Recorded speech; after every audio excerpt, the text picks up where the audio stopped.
everyone. Coach Sullivan here again with MJS Coaching Football. Subscribers, I thank you, and non-subscribers, I really hope I can tease you into pushing that button. I completed my 38th year coaching football this past fall. I was a defensive coordinator, but over that time I've also been an offensive coordinator, special teams coordinator, longtime head coach, and all of this at both the collegiate and high school levels. In this presentation today on the whiteboard, I'm going to talk to you about what we call Okie, which is one of our sniper games, okay? And we use it when we're anticipating zone or power read as well as RPO, okay?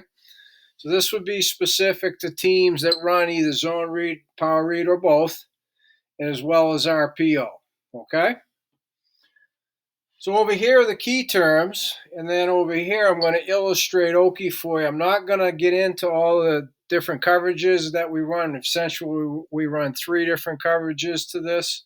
I'll just tell you what they are, and you can get on my channel and learn more about each individual coverage, okay? So over here, the first key term is Okie itself, all right? What is Okie? Well, first of all, we're looking to take aim at the quarterback's read, which is why we call it sniper game, right? We're going to take aim at the read. As this has developed over the last decade plus, right, offenses, the RPO is really at least attempted to put defenses on their heels. So the sniper game, we're trying to reverse that. And we're not necessarily putting the offense on their heels, but we're taking control of at least one aspect of their offensive read game, right? And that's the quarterback's read, okay? So that's the purpose of this sniper game, again, that we call Okie. So then A, it's going to involve the defensive line, inside and outside linebackers, okay? So I'll go over that with you over here. And B, the quarterback's going to have a give read on both zone read and power read, okay? So we'll show you how Okie accomplishes that. So then number 2, what's the purpose of Okie? Well, one is we want to determine the read for the quarterback, right? Not the other way around. Not put us in, what do we do, right? Which is the purpose of option football. But rather predetermine that read for the quarterback so then we know what at least should happen, okay? Letter B, this also mixes up who the quarterback defenders are, okay? So in that case, who the quarterback is reading as well as who has the quarterback. See, that's dual statement there. Letter C, it also allows us to know, okay, we have multiple quarterback defenders, okay? And letter D, this also enables us, we can sell out on the dive as well as the inside read portion. Okay, so selling out on the dive is for the zone read. Selling out for the inside read is the quarterback on power read. Okay, and again, you'll see that when I diagram it for you and explain it in more detail momentarily. All right? And then number 3, the coverage versatility. We can play our base match quarters, which is grade 4. We can also play RPO coverages, and the 2 that we would use in Okie is what we call Bronco and Carolina. Those are the other 2. Okay, so 3 different coverage options with the same look. So non-subscribers, here's a freebie. Our alignments are disguised. Okay, so the offense would have to figure out if it's grade 4, Bronco, or Carolina without them obviously knowing what we call it post-snap. So that's additional built-in importance to how we play things, and then where Okie can be a little bit more effective because of our disguise. Right, and then the last thing here, it is best versus offset halfback. So when you get pistol, as an example, you now have to break down using whatever system you use. We use Huddle. You can set up how they figure out the tendency. So when it's pistol, formationally as well as personnel, where's the tendency to go with it? And then you can set your Okie accordingly, okay? So now I'm going to come over here and bring it all to life for you. Again, keep in mind, I'm not getting into any of those three coverages, Gray 4, Bronco, or Carolina, okay? So non-subscribers, you'll have to push the button so you can learn about those things. So over here, and I'm going to draw the Okie in black because the defense is in green. Over here, I have it drawn up versus what we call 11 personnel, gun Dallas, which means it's 2x2, non-subscribers, away. Okay, so yes, technically this is a West.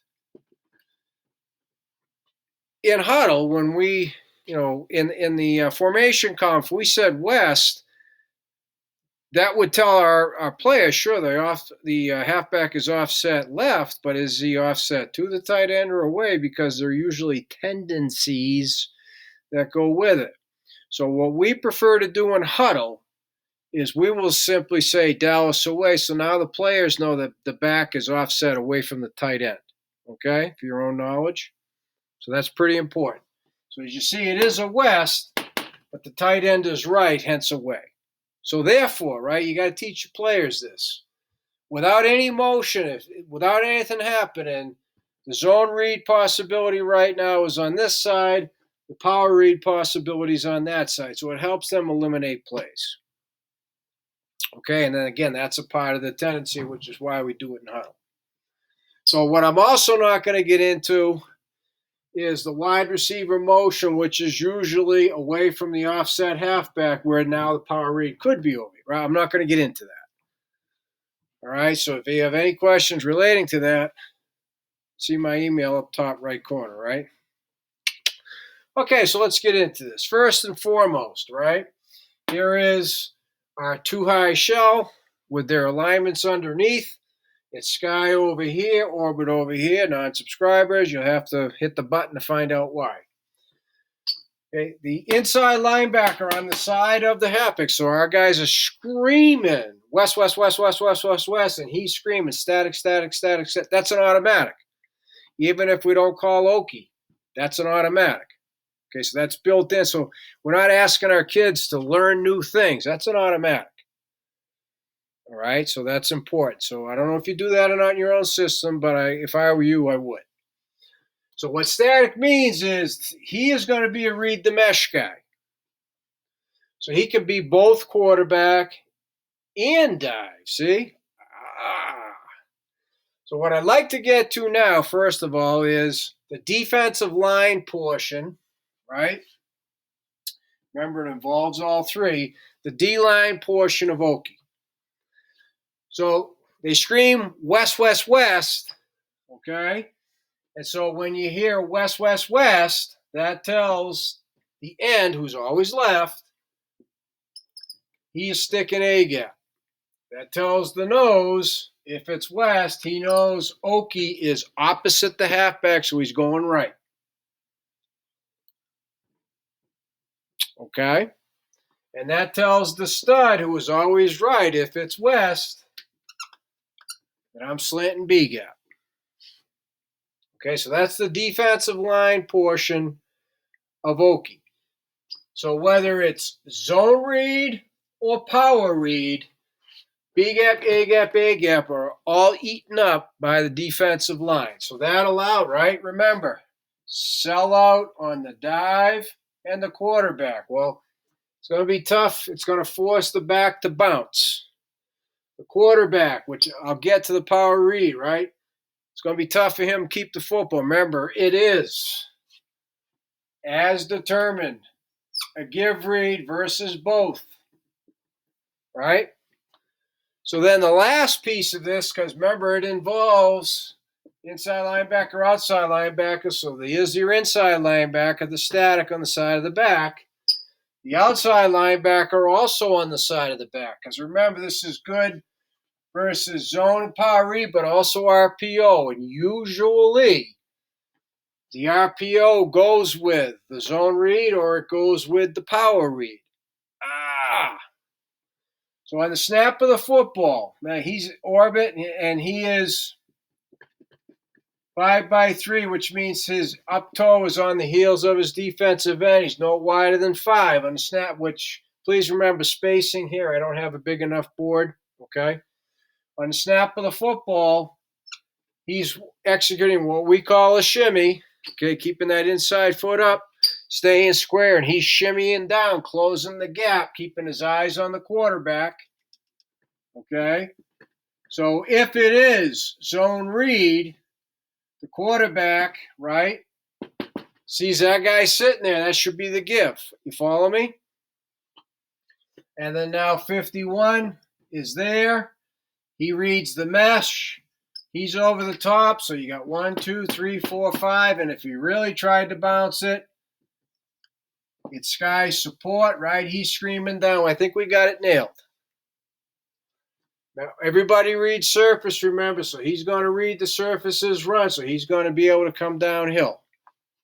And he's not in a big hurry. He's at 12 yards. So if he sees the quarterback pulled it, he's in a position to play the pass. Safeties are in a unique position. Okay? So that's versus the zone read.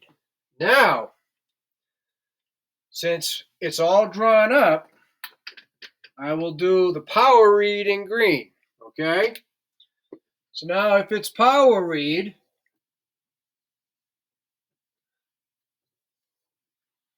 that's who the quarterback is most likely reading. Okay, well, he's flying up the field. So that should be the give read, remember? All right? Give read. Here it comes up the field, right? Give the football. You should give it to him. So now, these three guys play the outside portion, which is the running back of the power read. He, after all, has force.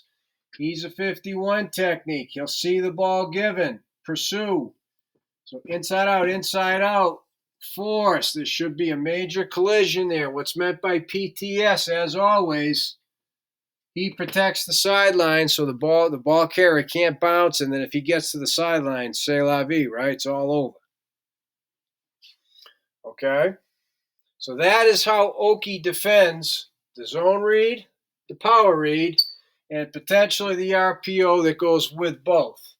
So for an RPO over here, it'd either be a one receiver route with the number one flanker, and the corner would have that covered.